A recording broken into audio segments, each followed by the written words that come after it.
And joining me live is political editor Andrew Clennell now. So, Andrew, wow, the climate wars, they're back. So we've had members of the opposition on the program this morning who are telling us, look, they can't give us the detail before the election of their climate targets and what they're going to go with until they're in government because they need the resources of government to be able to do it properly. What do you make of all this? Well, I think Peter Dutton's decided to go full retail on this and say people are more concerned about their power bills now than climate change.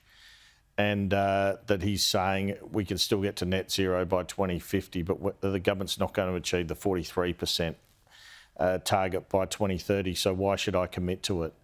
So, but it is going to raise some questions about his policy, obviously. But really, the target that matters from here is 2035, because the government has to come up to the UN with that target by next February.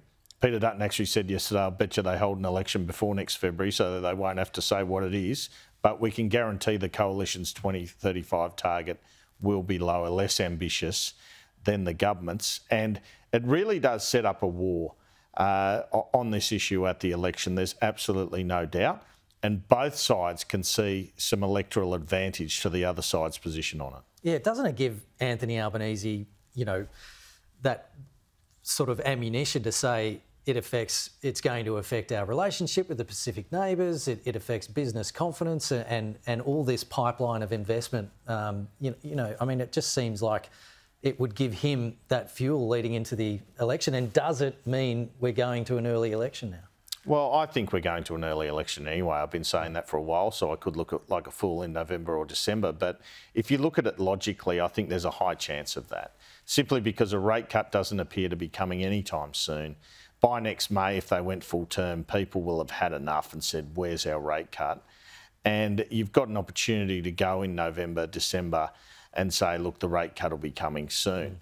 But outside of that, yes, it could potentially give Anthony Albanese a reason to go to the election and say we've got a clear choice here. But there's even some gamble in that, in the sense that people care more about climate change after the Black Summer bushfires and massive floods.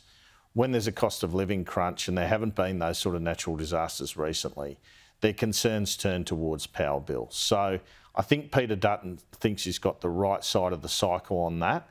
He thinks he can win the suburbs with his position. And Anthony Albanese, well, wealthier people than normal voted for Labor last time, and they voted for the Teals last time, which creates a wall to stop the coalition getting into power effectively. Yeah. Anthony Albanese thinks this is a winner for him, Peter Dutton's position on this front. So we've seen many examples over the years. Just off air, you mentioned to me Tony Abbott and that period. I can think of George W. Bush saying, we're not going to do anything that will harm the American economy in terms of action on climate change. Donald Trump, probably a similar position. So that's the sort of contest we're looking at. We're rewinding 10 years.